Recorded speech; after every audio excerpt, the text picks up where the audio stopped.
इसमें पहले syllabus check कर लो आप, क्या क्या है आपके सिलेबस में। सबसे पहले है आपका pre independence education system. Independence से पहले का हमारा एजुकेशन सिस्टम कैसा था, वैदिक जैसे वेदास वगैरह के बारे में हम इसमें पढ़ेंगे, वैदिक एजुकेशन सिस्टम क्या था। फिर बुद्धिस्ट एजुकेशन सिस्टम कैसा था।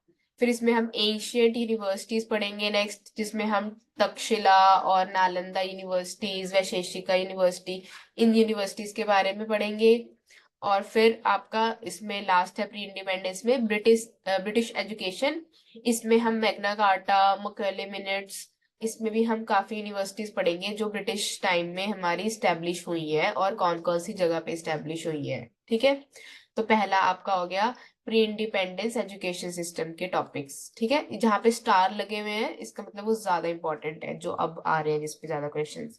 नेक्स्ट है आपका post independence education system. Independence के बाद की जो चीजें हैं, जैसे कि आपका एजुकेशन से रिलेटेड जितने भी आर्टिकल्स हैं, इंपॉर्टेंट आर्टिकल्स हैं कॉन्स्टिट्यूशन के, वो हम थोड़े से करेंगे। फिर courses and admission procedure for PhD, थोड़ा ये इतना इंपॉर्टेंट नहीं है बट फिर भी थोड़ा थोड़ा हम कर लेंगे ब्रीफ में। ठीक है, कि पीएचडी में क्या एलिजिबिलिटी क्राइटेरिया होती है, इसमें कौन कौन से आपकी स्कॉलरशिप कौन कौन से दे रही है गवर्नमेंट। फिर नेक्स्ट है आपका रेगुलेटरी फ्रेमवर्क। इसमें आ जाते हैं आपकी पॉलिसी मेकिंग बॉडीज जैसे एमएचआरडी, ठीक है, एआईयू, रेगुलेटरी बॉडीज, यूजीसी, इसमें यूजीसी इंपॉर्टेंट है। फिर आपका ये टेक्निकल एजुकेशन से रिलेटेड हो गया, ये एआईसीटीई, एनसीटीई ये टीचिंग से हो गया आपका, बीसीआई लॉ से हो गया, एनसीईआरटी इनके बारे में पढ़ेंगे हम। और फिर एक्रीडेटिंग बॉडीज मतलब जो आपको जो ग्रेडिंग देती है कि कॉलेजेस में टॉप रिसर्च यूनिवर्सिटीज कौन सी हैं, टॉप आपके ओवरऑल यूनिवर्सिटी में से कौन से हैं, टॉप कॉलेजेस में कौन से हैं, ये सारा ये बताती है। ठीक है, फिर इनका पढ़ेंगे। तो ये इसमें से हमारा रेगुलेटरी फ्रेमवर्क में से ये तीन सबसे ज्यादा इंपॉर्टेंट है। ठीक है, नेक्स्ट फिर हम करेंगे इसमें टाइप्स ऑफ यूनिवर्सिटीज, कि हमारी कितनी टाइप्स की यूनिवर्सिटीज होती है, central, state, deemed to be university क्या होती है, ओपन यूनिवर्सिटीज कौन सी होती है, प्राइवेट यूनिवर्सिटीज कौन सी होती है। इसमें से हमने ये भी करना है कि जैसे ओपन यूनिवर्सिटी आपका इग्नू है, इग्नू इग्नू के बहुत क्वेश्चंस आते हैं आपके, कि इग्नू में कौन से स्टूडेंट्स जाते हैं, कौन सी क्लासेस के बाद हम वहां पे एडमिशन लेते हैं, फर्स्ट ओपन यूनिवर्सिटी कौन सी थी, ऐसे ऐसे क्वेश्चन बनते हैं इसमें से। फिर आपका मोस्ट इम्पॉर्टेंट जो इसमें है वो है एजुकेशनल कमीशंस। इसमें जैसे आपके आ जाते हैं Radha Krishna commission, Mudaliar commission, Kothari commission. ठीक है, एक ये न्यू रूसा से भी आने लग गए अब क्वेश्चंस। ठीक है, और भी आपके कमीशंस है, सैम पेत्रोदा, और भी बहुत सारे कमीशंस है आपके, तो वो भी करेंगे हम। बट ये तीन जो है आपके, ये मोस्ट इम्पॉर्टेंट कमीशंस है। नेक्स्ट फिर आपका कंबाइन करके क्वेश्चंस आ जाते हैं हायर एजुकेशन के, जैसे आपका आईसीटी के साथ कंबाइन कर दिया, जो आपका कंप्यूटर वाला यूनिट है आपका, इंफॉर्मेशन एंड कम्युनिकेशन टेक्नोलॉजी, उससे कंबाइन करके क्वेश्चन आ जाता है कि जैसे स्वयं, आपने पढ़ा होगा, टीचिंग में भी पढ़ा होगा ये, स्वयं, स्वयं प्रभा, डिजी लॉकर, ये जितनी भी एप्स बनाई हुई हैं आईसीटी में, वो कैसे आपके हायर एजुकेशन में हेल्प करती हैं, ये कंबाइन करके क्वेश्चन बन जाता है। फिर आपके अब जो लेटेस्ट क्वेश्चंस आ रहे हैं जो इम्पोर्टेंट है, वो आपके करंट अफेयर्स से रिलेटेड होते हैं। फॉर एग्जाम्पल, फर्स्ट है आपका न्यू एजुकेशन पॉलिसी 2020, ये सबसे ज्यादा इंपॉर्टेंट है, न्यू एजुकेशन पॉलिसी। फिर नेक्स्ट है CBSE choice based credit system, ये भी इंपॉर्टेंट है। ये उसकी तरह है जैसे कि आपका जब आप लोन्स वगैरह लेते हो बैंक से, या कोई भी चीज ईएमआई पे लेते हो, तो आपका क्रेडिट वर्दीनेस इंक्रीज हो जाती है ना, वैसे ही उसी की तरह है कि आपका जितनी भी आपने क्लासेस की है हायर सेकेंडरी, इसमें आपका एक क्रेडिट स्कोर ऐड होता रहता है। फिर जब आप हायर एजुकेशन में जाते हो, फिर वो देखते हैं स्टूडेंट का कि किसका कितना स्कोर है। फिर आपका एक और न्यू टॉपिक ऐड हुआ है, वो है एनवायरमेंटल एंड वैल्यू एजुकेशन, कि एनवायरमेंट से रिलेटेड जो आपका एजुकेशन है वो, या फिर वैल्यू एजुकेशन में हो गया आपका moral values, ethical values, regional values, ये आपका ये वाला टॉपिक हो गया। तो ये सारे आपके हायर एजुकेशन के टॉपिक्स हैं। वैसे ज्यादा मतलब 3-4 क्वेश्चंस तो आपके ये स्टैटिक जो पोर्शन है इसमें से आता है आपका, जो चेंज नहीं होता कभी, ठीक है। फिर आपका 1-2 क्वेश्चन बन जाते हैं करंट अफेयर्स से। तो इसमें करंट अफेयर्स भी बहुत इंपॉर्टेंट है कि कोई new deem to be university तो नहीं है, या कोई नई प्राइवेट यूनिवर्सिटीज ऐड हुई हो, या एमिनेंस यूनिवर्सिटीज में अब कोई न्यू ऐड हो गया हो या चेंज हो गई हो, ठीक है। तो ये जो भी आपका करंट अफेयर है एजुकेशन से रिलेटेड, एजुकेशन पॉलिसीज से रिलेटेड, वो बहुत ही इंपॉर्टेंट है हायर एजुकेशन यूनिट के लिए, ठीक है। तो इसमें थोड़ा सा आपको लास्ट में एग्जाम से 1 मंथ पहले या फिर 20 या 20 डेज पहले आप देख के चले जाना कि टॉप यूनिवर्सिटीज कौन सी हैं, टॉप रिसर्च यूनिवर्सिटी कौन सी हैं, टॉप कॉलेजेस कौन से हैं, ठीक है। वो आपको देखना पड़ेगा। अब चलो हम स्टार्ट करते हैं इसका फर्स्ट टॉपिक। फर्स्ट है आपका वैदिक एजुकेशन, ठीक है, वेदास। लगता है खुशी ने करना नहीं ज्वाइन आज। यस मैम, उन्होंने सुबह भी नहीं क्लास ज्वाइन की। अच्छा। हाँ अच्छा चलो, क्या आपका तबीयत वगैरह खराब हो। वैदिक हाँ एजुकेशन। जी। वैदिक एजुकेशन में सबसे पहले है हमारा प्राइमरी एजुकेशन। जो आपकी प्राइमरी एजुकेशन होती है, ठीक है, अप टू 5th तक आपकी या अप टू 8th तक, वो आपकी फैमिली में ही दी जाती थी। ये एंशियंट टाइम की बात हो रही है, इंडिपेंडेंस से पहले की। तो वो फैमिली में ही दी जाती थी प्राइमरी एजुकेशन। उसके बाद जब बच्चा बड़ा हो जाता था, ठीक है, तो हायर एजुकेशन के लिए उनको गुरुकुल्स में भेजते थे, परिषद में भेजते थे, आश्रम्स में भेजते थे, मठ में भेजते थे, ठीक है। जैसे आपने अगर देखा हो कभी रामायण या महाभारत, कोई भी अगर सुना भी हो, वहां पे मठ ये वर्ड भी बहुत बहुत यूज होते हैं, गुरुकुल मठ, ठीक है। यहाँ पे ज्यादातर वैसे संस्कृत में पढ़ाया जाता है। फिर नेक्स्ट, एडमिशन कैसे होती थी वहां पे, एक सेरेमनी रखते थे वो, फॉर्मल सेरेमनी, ठीक है। मतलब जब बच्चा जा रहा होता था अपनी फैमिली से दूर हायर एजुकेशन के लिए, तो एक सेरेमनी करते थे, फंक्शन करते थे, ठीक है, जिसका नाम है आपका उपनयन। ये वर्ड याद रख लेना, ठीक है, उपनयन सेरेमनी होती थी। फिर वैदिक एजुकेशन में इनका एम क्या था, इसमें एजुकेशन में क्या मेन ऑब्जेक्टिव क्या था, बच्चे का क्या करना है उनको। एक तो बच्चे की सेल्फ रियलाइजेशन, ठीक है, मतलब अपने आप को समझना, अपने सोल को समझना, कि मैं यहाँ पे क्यों हूँ, दुनिया में क्यों आया हूँ, मेरा मोटिव क्या है, ठीक है। और दूसरा इनका था एम, मुक्ति और मोक्ष, मतलब आत्मा का परमात्मा से मिलन, ऐसे टाइप की चीजें उन्हें बताना, ठीक है। मोक्ष की जो भी आपका ये पैसा है या फिर लोग हैं, आपके रिलेशन है, ये सारी मोह माया है, असली में हमें सबको मोक्ष पाना है एंड में, ठीक है। तो ऐसी सी चीजें एजुकेशन में उनको सिखाई जाती थी। अब उस टाइम पे क्या होता था, पहले के टाइम पे आपके different caste for their different ways of living and earning for livelihood. अब जैसे अब है, अब का जो एजुकेशन सिस्टम है, यहाँ पे किसी भी कास्ट का या किसी भी रिलीजन का या किसी भी स्टेट का बच्चा हो, वो कुछ भी सीख सकता है और वो कोई भी जॉब कर सकता है ना। बट पहले ऐसा नहीं होता था। पहले क्या होता था, अगर कोई ब्राह्मण है तो उसका बच्चा भी ब्राह्मण ही बनेगा, ठीक है, वो उसी में पूजा या पाठ में ही जाएगा। कोई कारपेंटर है वो कारपेंटर का ही सीखेगा काम, कोई मोची है वो मोची का ही काम सीखेगा। तो पहले कास्ट के हिसाब से होता था, जो उनको यस। काम सीखना है अपने लाइवलीहुड को अर्न करने के लिए, चलाने के लिए, ठीक है। अब वहां पे यस मैम। एजुकेशन में 3 ये मोस्ट चीजें आपकी आती हैं फैक्टर्स, कि उनके दिमाग को भी तेज करना, इंटेलेक्चुअली भी उनको बनाना है, हमने इंटेलेक्चुअल बनाना है, मॉरली भी उनको एजुकेशन देना है, जो मॉरल वैल्यूज हैं, और स्पिरिचुअल भी बनाना है उनको, ठीक है, गॉड वगैरह के बारे में भी बताना है उन्हें। तो ये 3 चीजें मेन आपके एजुकेशन में होती थी, वैदिक एजुकेशन में। फिर इसमें आपको ये याद रख लेना, 4 टाइप्स के वेदास होते हैं आपके, ठीक है, 4 वेद होते हैं आपके, ऋग्वेद, सामवेद, यजुर्वेद एंड अथर्ववेद, ठीक है। ऋग्वेद किसके बारे में होता है, बुक ऑफ मंत्र, इतना डिटेल में नहीं याद रखना, बस ये नेम याद रख लेना 4, ठीक है। सामवेद होता है बुक ऑफ चैंट्स, यजुर्वेद होता है बुक ऑफ रिचुअल, अथर्ववेद होता है बुक ऑफ स्पेल, ठीक है। यहाँ पे आपके सब्जेक्ट साइंस वगैरह आ जाते हैं।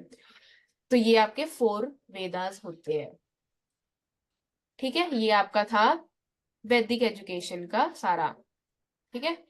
प्राइमरी एजुकेशन ठीक है। फैमिली में, हायर एजुकेशन गुरुकुल वगैरह में, फिर इनका सेरेमनी होती थी उपनयन, एम इनका होता था एजुकेशन का सेल्फ रियलाइजेशन, मोक्ष। उसके बाद अलग अलग कास्ट के बच्चे अलग अलग अपने कास्ट के अकॉर्डिंग एजुकेशन लेते थे और स्किल्स लेते थे। और इनके 4 टाइप्स के वेदास होते हैं हमारे, ऋग्वेद, सामवेद, यजुर्वेद एंड अथर्ववेद। ठीक है, ये आपका वैदिक सिस्टम का इतना काफी है। नेक्स्ट अब आपके एजुकेशनल इंस्टीट्यूशंस देख लेते हैं जो हमने यहाँ पे बात की थी, गुरुकुल, मठ, परिषद। इसमें से भी एक आधे क्वेश्चन बन जाते हैं आपके, ठीक है, स्टेटमेंट के फॉर्म में बन जाते हैं।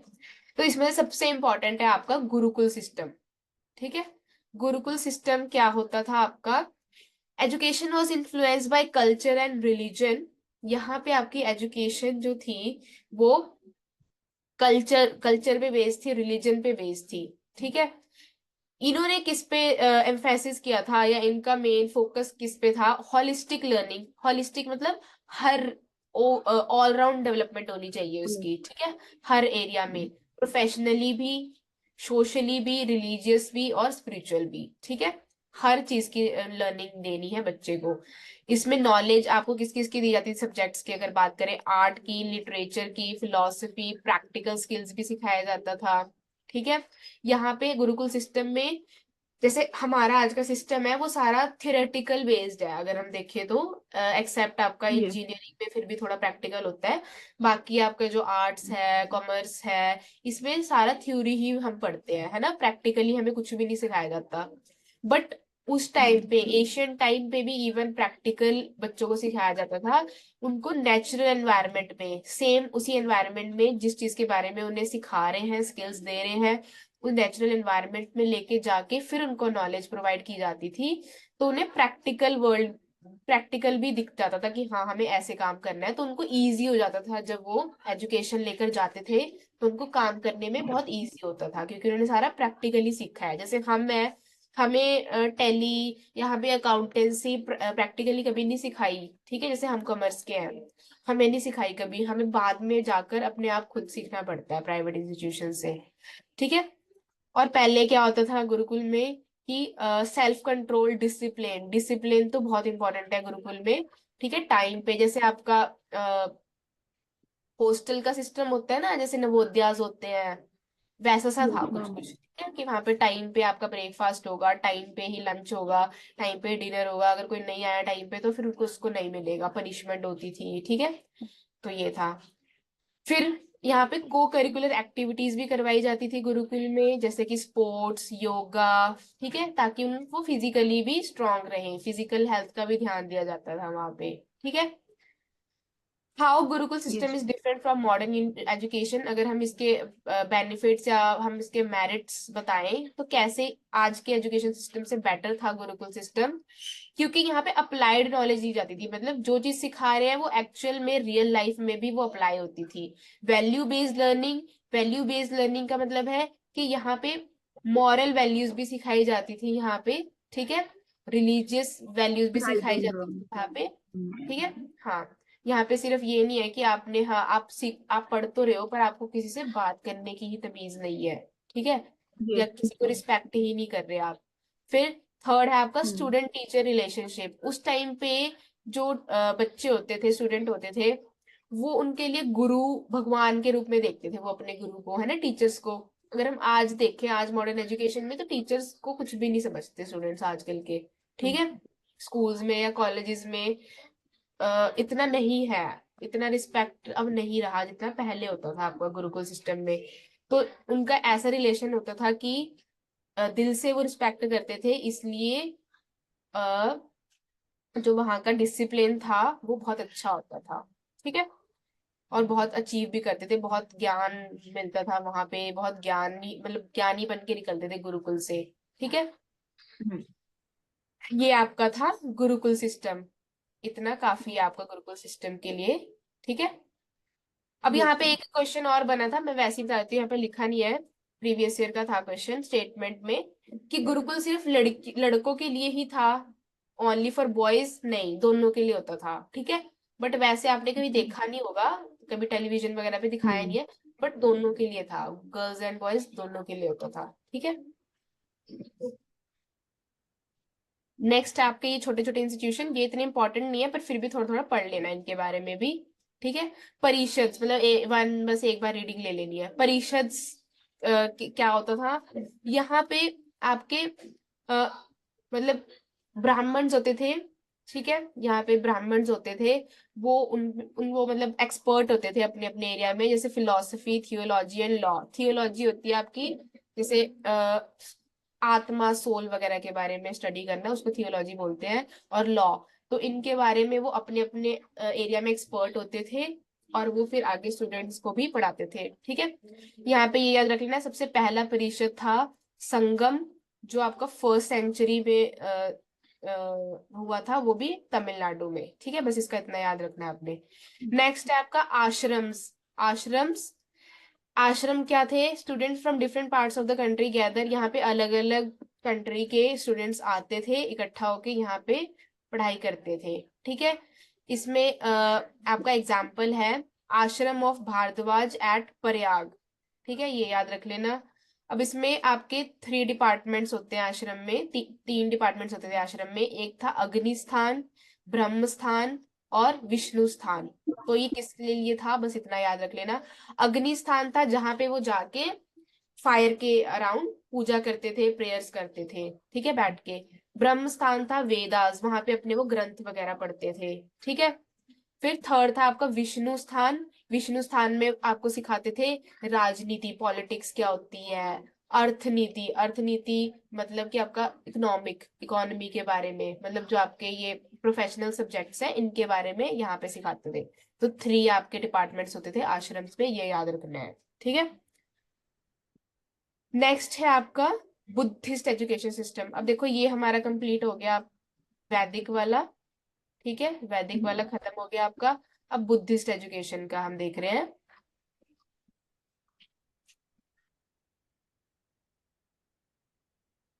बुद्धिस्ट एजुकेशन सिस्टम, इसमें आपके जो भी गौतम बुद्ध जो थे उनकी टीचिंग्स के बारे में बताया गया है, ठीक है। इन्होंने सबसे पहले जो ज्ञान था, सरमौन ज्ञान या मतलब एनलाइटमेंट के बारे में कहाँ पे दिया था, वो याद रखना। प्लेस था सरनाथ, ठीक है, विलेज है ये सरनाथ, ठीक है। वैसे इनका बर्थ बोध गया में था, आपको अगर पता ही होगा। ये जो एजुकेशन सिस्टम था बुद्धिस्ट, वो 1200 साल, अप्रोक्स 1200 साल तक चला था आपका, 600 BC टू 600 AD तक, ठीक है। बुद्धिस्ट फिलॉसफी को क्या बोलते हैं हम? त्रिपितिकास। बुद्धिस्ट फिलॉसफी को संस्कृत में बोलते हैं त्रिपितिकास। इसमें आपकी 3 फिलॉसफीज थी मेन, इनके नेम्स याद रखने हैं बस। विनय पित्तिका, सुत पित्तिका एंड अभिधामा पित्तिका, बस नेम याद रखने हैं। 3 थे आपके फिलॉसफी बुद्धिज्म में, विनय, सुत और अभिधामा, ठीक है। फिर इसमें 8 फोल्ड पाथ थे, या जिसको बोलते हैं हम अष्ट अष्टांगिका मार्ग, ठीक है। इसमें 8 इन्होंने वो दिए थे आपको, पाथ दिया था कि अपने एनलाइटमेंट की तरफ कैसे आप जा सकते हो। तो right view, right intention, right speech, right action, right livelihood, right mindfulness, right effort and right concentration, या इसको मेडिटेशन भी बोल सकते हो कंसंट्रेशन को। तो ये आपके 8 पाथ थे, ठीक है, एनलाइटमेंट की ओर जाने के। इनके एम क्या था बुद्धिस्ट एजुकेशन सिस्टम का? ये 4 एम्स थे इसके, इस एजुकेशन सिस्टम के, कि कैरेक्टर फॉर्मेशन करनी है स्टूडेंट की, ऑल राउंड डेवलपमेंट करनी है, उसको लाइफ के लिए भी प्रिपेयर करना है, स्किल्स भी देने हैं उसको कि वो अर्न कर सके, और उसकी रिलीजियस डेवलपमेंट भी करनी है। तो ये 4 आपके बुद्धिस्ट एजुकेशन सिस्टम के एम थे, ठीक है। तो आपको बस इतना ही याद रखना है बुद्धिज्म में, ठीक है। Yes ma'am. ये आपका हो गया अब बुद्धिस्ट एजुकेशन भी डन, ठीक है। नेक्स्ट यस हमारा मैम। है एशियंट यूनिवर्सिटी। बस आज यहाँ तक करेंगे हम, ठीक है। एशियंट यूनिवर्सिटीज, ये भी बहुत इंपॉर्टेंट है आपका, इसमें से भी क्वेश्चन बनता है। इसमें सबसे पहले आपकी यूनिवर्सिटी है तक्षशिला यूनिवर्सिटी, ठीक है। तक्षशिला यूनिवर्सिटी, ये आपकी 6th सेंचुरी में आई थी, 6th सेंचुरी में 600 BCE टू 500 CE। ये किंगडम और of Gandhara, kingdom of Gandhara, उस टाइम पे किंग्स वगैरह का होता था ना, रूल चलता था, तो गांधार के किंगडम में ये यूनिवर्सिटी फॉर्म हुई थी। इसका संस्कृत नेम, ये इंपॉर्टेंट है, संस्कृत नेम याद रख लेना, संस्कृत नेम था इसका तक्षशिला। ठीक है, वैसे तक्षशिला यूनिवर्सिटी है, इसका संस्कृत नेम है तक्षशिला। ये किसके लिए पॉपुलर थी? Brahmanical and Buddhist education. ठीक है, इसमें आपके कितने सब्जेक्ट्स होते थे ये पूछ सकते हैं। इसमें टोटल आपके 68 सब्जेक्ट्स पढ़ाए जाते थे इस यूनिवर्सिटीज में। ठीक है, अब 68 के 68 नेम नहीं याद रखने, वैसे ही पढ़ लेना, वेदास के बारे में, language, grammar, philosophy, medicine, surgery, politics, सबके बारे में सिखाते थे, अकाउंट्स भी, कॉमर्स, म्यूजिक, डांस, सब सिखाते थे। ठीक है, यस अब इसमें एडमिशन लेने के लिए, अगर आपने इस यूनिवर्सिटी में एडमिशन लेनी होती थी उस टाइम पे, तो मिनिमम जो आपकी एज थी वो थी आपकी 16 होनी चाहिए। ठीक है, एज लिमिट आपकी मिनिमम 16 ईयर्स होनी चाहिए। ये चीजें आपको याद रखनी है। ठीक है, संस्कृत नेम, कितने सब्जेक्ट्स थे, ठीक है, मिनिमम आपकी क्वालिफाइंग एज क्या थी एडमिशन के लिए। फिर यहाँ पे अराउंड 10,500 स्टूडेंट्स आपके आते थे पढ़ने ऑल ओवर द वर्ल्ड। ठीक है, और जो मेन आपके कंट्रीज थे जहां से मतलब मोस्ट ऑफ द स्टूडेंट्स आते थे वो थे चाइना, ग्रीस एंड सीरिया। ये तीन थे जहाँ पे सबसे ज्यादा स्टूडेंट्स आते थे। यहाँ पे सबसे अच्छी बात थी कि यहाँ पे एग्जाम सिस्टम नहीं था, एग्जामिनेशन सिस्टम, यहाँ पे कोई एग्जाम नहीं होता था। ठीक है, काश ऐसा भी अभी भी हो जाए, बच्चे तो यही चाहेंगे। पर उस टाइम पे इतना डिसिप्लिन था ना बच्चों में कि वो पढ़ाई ही ऐसे करते थे, ऐसे ही सुनते थे ना वो क्लास में ही, कि उनको एग्जाम की जरूरत ही नहीं थी। ठीक है, यस ये किसके लिए फेमस था ये भी याद रखना है। ये तंत्र, तंत्र विद्या या तंत्रिज्म, ठीक है, ये भी सिखाया जाता था वहां पे। ठीक है, पता है ना तंत्र। Yes ma'am. अब यहाँ पे नेक्स्ट है आपका, यहाँ पे जो मेन स्कॉलर्स या फेमस जो वहाँ के आपके गुरुज या टीचर्स कह सकते हो आप, वो कौन कौन से थे तक्षशिला यूनिवर्सिटी में? फर्स्ट है कौटिल्य। ठीक है, कौटिल्य, कौटिल्य उनको ही बोलते हैं जो आपके चाणक्य थे, जो चाणक्य, उनको, उनका ही नाम है कौटिल्य। तो इनको, ये किसके लिए फेमस थे? ऑथर ऑफ अर्थशास्त्र। इनको ये फेमस थे ऑथर ऑफ अर्थशास्त्र, इकोनॉमिक पॉलिसीज के ऑथर थे ये बुक के। ठीक है, नेक्स्ट है पाणिनि। पाणिनि थे ग्रामेरियन फॉर संस्कृत। ठीक है, संस्कृत के बारे में इन्होंने लिखा था, संस्कृत की ग्रामर या संस्कृत की लैंग्वेज लिटरेचर के बारे में इन्होंने सारा लिखा था पाणिनि ने। नेक्स्ट थे आपके चराक। चराक थे फेमस आयुर्वेदा के लिए। ठीक है, फिर लास्ट है आपके विष्णु शर्मा। ये थे आपके ऑथर ऑफ पंचतंत्र। कभी सुना है पंचतंत्र की कहानियां, सुना है कभी बचपन में, जिसमें आपके जो स्टोरीज होती थी उसमें लास्ट में मॉरल वैल्यूज, एथिकल वैल्यूज दी जाती थी, और वो स्टोरीज यस ज्यादातर एनिमल्स के बेस पे ही होती थी, है ना? जैसे मैम। आपकी क्रो वाली स्टोरी होगी, ठीक है, या यस मैम। एलिफेंट, कोई भी एनिमल्स की बेसिस पे स्टोरीज ये लिखते थे बुक्स की, और वहां पे लास्ट में फिर मॉरल वैल्यूज देते थे हमें लाइफ की। ठीक है, तो ये आपका है तक्षशिला यूनिवर्सिटी। तो ये सबसे पहले जो वर्ल्ड की फर्स्ट यूनिवर्सिटी थी ये। ठीक है, याद रखना है। यस और मैम। अब ये कहाँ पे है? अब ये इंडिया में नहीं है, ये पहले उस, अब ये पाकिस्तान में है। ठीक है, इंडिया ओके। में नहीं है अब। अ, तो ये आपका तक्षशिला यूनिवर्सिटी हो गया कंप्लीट। नेक्स्ट है आपकी नालंदा यूनिवर्सिटी। नालंदा यूनिवर्सिटी, ये कहाँ पे है? ये बिहार में है। ठीक है, ये तो जल गई है, अब आपने सुना ही होगा, ये जल गई है पूरी तरह। यस।